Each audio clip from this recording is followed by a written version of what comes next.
Thanks for tuning into Americana Music Profiles. The next episode starts right now. You are tuned in to another edition of Americana Music Profiles, brought to you by Americana Rhythm Music Magazine and AmericanaMusicMagazine.com. I'm your host, Greg Tutwiler. Let's jump right in to the next exciting interview. Connecticut is home for the six-piece Americana band called North County. Formed in 2020 as a classic country cover band, they quickly discovered their desire for creating original material. They were nominated for a New England Rising Star Award for their song Connecticut, and their debut EP, Connecticut, was released this past October. One of the band's founding members, Scott Smith, joins me on this edition of Americana Music Profiles to talk about the band's own brand of Americana music. Hi, Scott. Welcome to the podcast. Hi. Thanks for having me. Good to be here. Yeah, thanks for taking the time out to join us today. Good to have you from the northern part of the country, Connecticut, right? Yes, sir. Can I tell you that I've been enjoying listening to your podcast. I've discovered a couple of new artists and even connected with one, and I really enjoyed your interview with Colin Hay. I think he's just like a person of boundless talent, and I thought that was really cool you spoke. Yeah, that's great. Well, I appreciate that. Thank you. Yeah, it was fun talking to him. It's fun talking to all the artists because it's you get such a different perspective. Everybody has their own little unique approach to their craft, and the cool thing, and I hope it comes across when people listen, is that artists are people. You know, they're we can see them on stage and you know, kind of elevate them a little bit, but everybody is just a person trying to do what they love, and so hopefully when we have these conversations, it comes across of, you know, we're just everybody's doing their thing. So I think it does come across, and I'm one of those that I kind of like to know a little bit about the people I listen to. So I enjoy that. So Thanks for providing. Yeah, well, thank you, Scott. I appreciate that. So you were part of a band called North County. Is that right? Yeah. So there's six of us in the band. I started the band in 2020. We have a fiddle player named Kat Line. She's 24. She's remarkable. We've got a guitar player, Jimmy Johnston, who's been at it for a very long time, and he really raises our game, and he's got tons of experience. He's a real veteran. Bradley Clark is the bass player. Our drummer is Peter Hill, who co-wrote the songs with me on the first EP, on the debut EP. And then John Aziak, he plays lap steel and dobro, and he even played some organ on the record, which kind of surprised us. We didn't even know he could do that. Yeah. And he called he'd like to do that. So yeah, that's cool. And you guys have been together since 2020? Have I got that one right? Since 2020. Yeah. Okay. And it's been kind of busy. We've been lucky so we started late 2020. In 2021, I think we played 40 dates. And then this last year, we're just wrapping up 2022. We played 90 dates in 5 states. So and I've got people around me, this band, you know, they want to play. And so that's been great. And they're willing to explore original music. We kind of pay the bills with the cover stuff, which we love playing. Mm-hmm. But we're moving towards the original direction, and we're really excited about that EP we released. Now, is this a band that you put together initially from your own idea, or was it a group of guys that got together and said, "Hey, let's do this"? I was in a rock band and kind of wanted to do something more country because that's really that was really my influence growing up. And I found a couple of players and then found a couple more. So I'm the impetus behind it, but it's definitely a team sport. How did it come to be? How did you guys originally get together? So I found Jana, who's the lap steel player, on a website called Bandmix, which is like a dating site for musicians, I guess. Musicians can put their profile up there and you can find each other. And it turned out that he knew a bass player, Brad, that I'd known for years. Peter Hill, our drummer, lives in the same town as me. We say the band's from Reading, Connecticut, because that's where Peter and I live and that's where we rehearse. And so he and I know each other for a long time. Our kids are the same age. And the guitar player that I told you about, Jimmy, he came in as a substitute on a gig, you know, sort of after we started, and just really, you know, helped us out so much. So it's kind of it's a fun hodgepodge of people and with different backgrounds and different ages, but we all get along really well, and they're pretty much game for anything we throw at them in terms of where we're going to play or when we're going to play next. The pressure's on me to keep everybody busy. Now, you mentioned that you had played 90 gigs in, I think you said 5 states. Is that something that you guys were used to in some other iteration before you got together?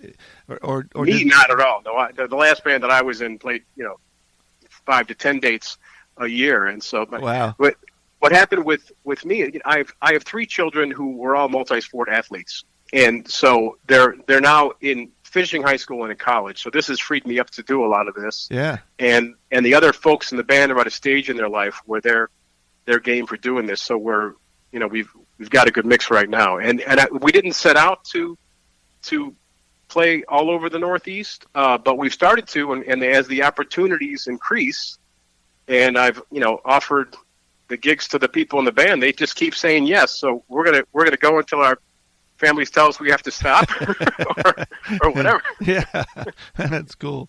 So you started as a cover band. What initiated the songwriting and the original material? Well, so Peter Hill, the drummer, has always been a songwriter and was pushing the idea, kind of early on. And Kat Lyons, the fiddle player, she's a solo artist as well, and she's written some music, and I had written a few things, and we just played 1 or 2 of them together, and kind of got a good response, from our places that we played, and everybody sort of got excited about it. We recorded the record that we released in October. We recorded that, about 6 or 8 months before. Maybe we recorded it in February. February 2021, we recorded that. And it's a 5-song EP. That wasn't based on a lack of creativity. It was a lack of funds. That's what we could afford to record at the time. And that got everybody excited. And now that we're getting some response to the material and a few more people are discovering us, it seems like everybody in the band is interested in recording more original material. I've been busy writing, and so has Peter. And Kat, who didn't have any of her songs on the first EP, now very much wants to record some of her music on the next EP, which we hope to, or the next album, which we'd like to record a full album in 2023. So you mentioned that you were getting some response from your listeners. Do you have a sense of what kind of demographic seems to be connecting with what you guys are doing? Well, I don't have a great sense of that. I know that the people that follow us and show up to our shows are often over the age of 40. Mm-hmm. We see a lot of them. They tend to like the music. Mm-hmm. One funny thing that happened is the title track of our EP is called Connecticut, and we're sort of a proud Connecticut band, and there's not a lot of call it country or Americana bands in our area, or at least maybe people don't think of our area that way. Mm-hmm. And so the governor of our state shared our song on his Twitter account, which brought some attention, and the news story, the news program came out and did a story on us. So that brought us some very much wanted attention that was unexpected and pleasantly surprising. But it does seem like that's sort of our demographic. We're heading out to a new state. We're going to Pennsylvania in February. We're going to play at a very late night. Late night for us. We're playing in the Bronx, New York City this weekend. Wow. Going on at 10:30 at night, and I suspect we're going to have a younger crowd there. So we're sort of still finding our audience and trying to find ways to get our music in front of people. Yeah. Wow. That's cool. You mentioned the EP, and that is kind of in line with the type of cover music you guys play as well. It's still in that classic country vein. We do play some modern country, and we don't have any hard fast rules about what we play and don't play. Like, we play songs by Blues Travelers, we play some couple of songs by Waylon Jennings. So we kind of play what we like. Yeah. As long as the audience continues to like it, and so we're pretty open, So there are some songs that are probably, one of the songs on the EP is a cover version that Kat sings of the Cranberries song "Zombie." And so that's there's nothing country about that at all. No, not at all. But we had the parts to make it happen, and we're proud of how it turned out. So we don't play by too many rules when it comes to what we cover. I am attracted to all kinds of country music and have been for a long time. I'm not a country music snob in any way. I like just about all of it, and so we're game for trying whatever we think is going to work and what we like playing. What kind of venues are you finding yourself in? Well, so this is kind of a funny story. We had our album debut EP debut at a theater in Bridgeport, Connecticut called the Bijou Theater, which is a beautiful historic theater. And we almost packed the place, and we were up on a big stage, and they were treating us like rock stars, and people were asking for our autograph. And that was on cool. Friday night. And by the next Thursday, we were back playing in the pizza restaurant that we've played at many times before. So, we'll play where they'll hear us. And so that's sort of you've probably just heard the gamut. So those two things, anything in between. Are you guys kind of at this stage a dance band? I mean, is that the kind of place you find yourself in where folks would gather and have a couple drinks and get out and dance, or is it more of a performance and you'd prefer that they sit and listen to the show? It is fun when they sit and listen. That's a rare experience for us. And we're a 6-piece band, but we also perform as a duo or a trio if it's right for the room. Mm-hmm. So there's plenty of times when it's me and Kat and Brad, the bass player, or me and Jimmy and Brad, and we'll play to a kind of a seated dinner crowd or something like that. This gig that I just mentioned in the Bronx that starts at 10:30. Those folks are going to expect to dance, and I think we have the tools to make them do it. We're not the ultimate dance band by any means, but people do dance to a lot of the music we play, and we try to cater to that crowd when we do it. You mentioned being out on the road in some other states.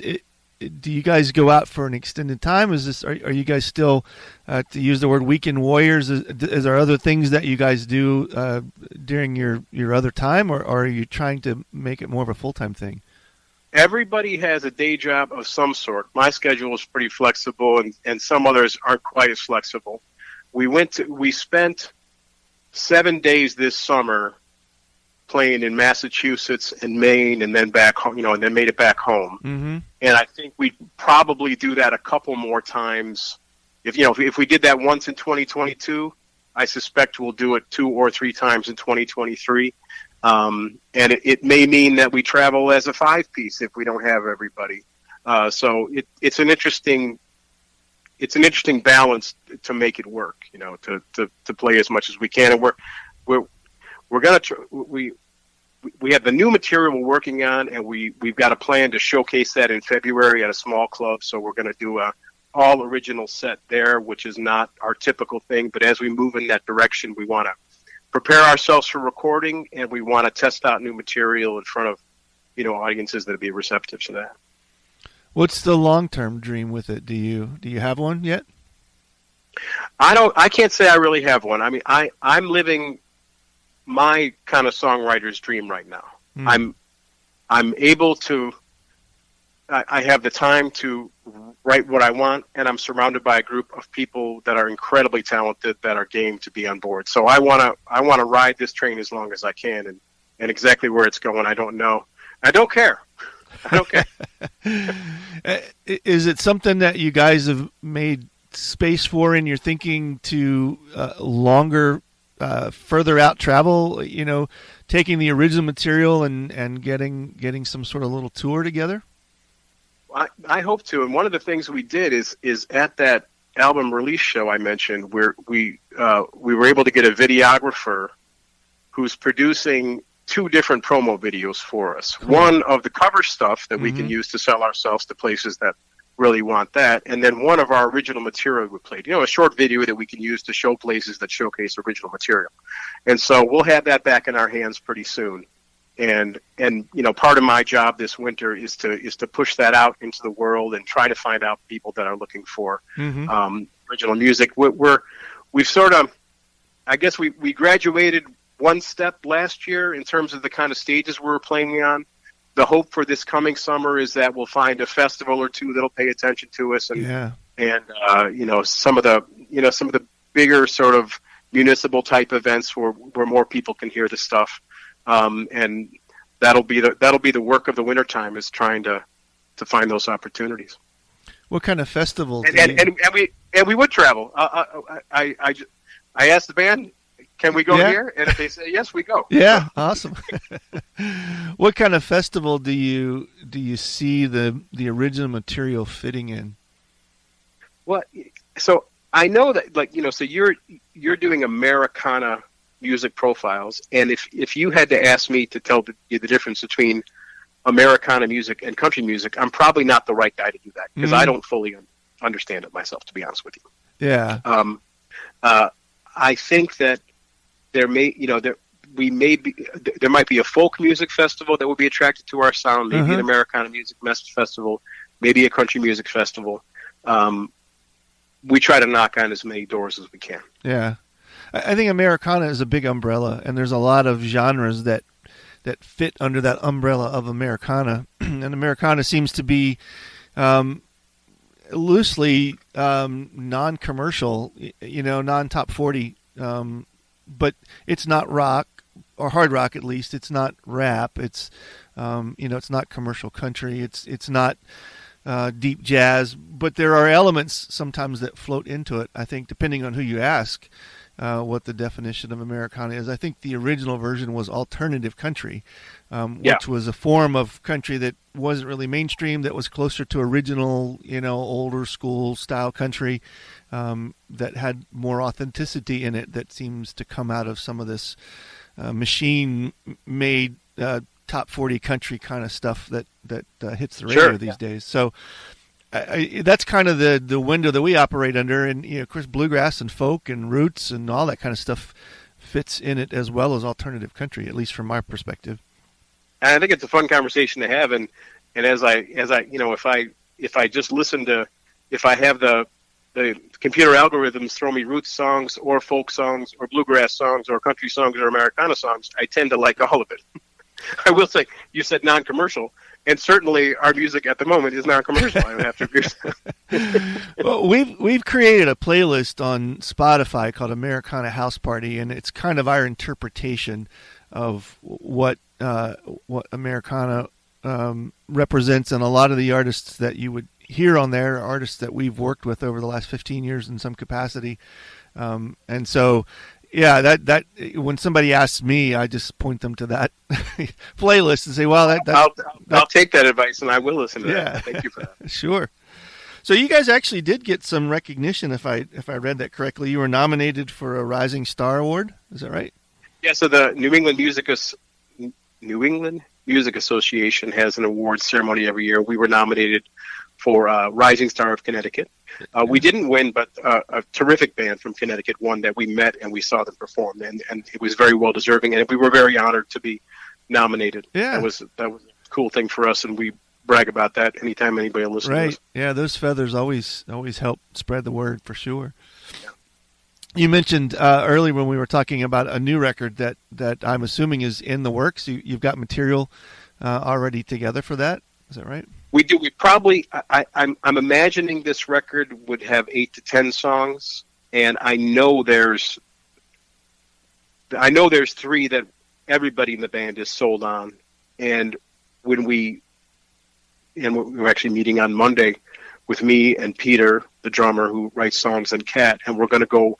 We each have about 2 or 3 songs that we're going to be playing and pitching together, and then starting to perform those and seeing how they fly, and find out what's going to make the next record, and then thinking about how to fund it and all that sort of stuff. But I feel like that'll all happen by the time late 2023 rolls around. There's a couple we're really happy with, and we're really excited to record, and hopefully, and we're all busy writing and all kind of. Mm-hmm. I think a little bit competitive with each other, which is good, because when if Kat sends me a song, it makes me get off my butt and go grab my guitar and start thinking about writing. So it's a cool position to be in, to have 3 people that all want to write for a record, and so I think we're all enjoying it. Yeah.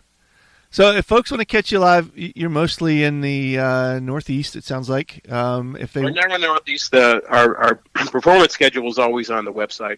Yep. And my next question was, what's the best way to find that information out? How do you guys like to communicate? Website, Facebook, etc. So I reply. If anybody gets to us on Facebook or Instagram, they'll hear back from me or Kat, on that. But I think the best way to find us, I think, is probably northcountyband.com. I'm sure if you typed in North Country Band, you'd probably find another nice band. But we're the North County Band. northcountyband.com is our website. Yeah, that's awesome. Cool. Well, thank you, Scott. I enjoyed talking to you and learning about the origins of your band, and it sounds like you guys are on a really nice trajectory, and I wish you well with that, man. It's exciting. Oh, thanks so much, Greg. We're super excited, and truly thank you for featuring us. It's nice to have a platform like this. I really appreciate it. Yeah, that's cool. Thank you. Thanks again for tuning in to this episode of Americana Music Profiles. Find us on iTunes at Americana Music.